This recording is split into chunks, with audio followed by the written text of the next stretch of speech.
চন্দ্রগুপ্ত মৌর্য একটি রাস্তা থেকে একটা বাচ্চাকে তুলে নিয়েছিল, দাসীর ছেলে, তাকে কোথায় বসিয়েছিল? রাজসিংহাসনে, মগধের রাজসিংহাসনে। জ্যোতিষী কি? এটা বুঝতে হবে। পরামর্শদাতা, অ্যাডভাইজার।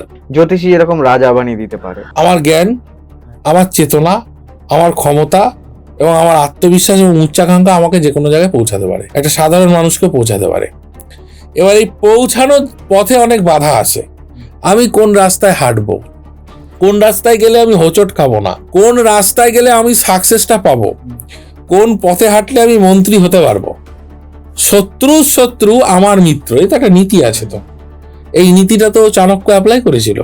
শাস্ত্র এবং শস্ত্র দুই শিক্ষায় চন্দ্রগুপ্ত মৌর্যকে তিনি তৈরি করেছিলেন। তাহলে জ্ঞান লাগবে, শস্ত্র শিক্ষা লাগবে, কূটনীতি লাগবে, আর অ্যাস্ট্রোলজার শুধু সাপোর্টটা দেবে।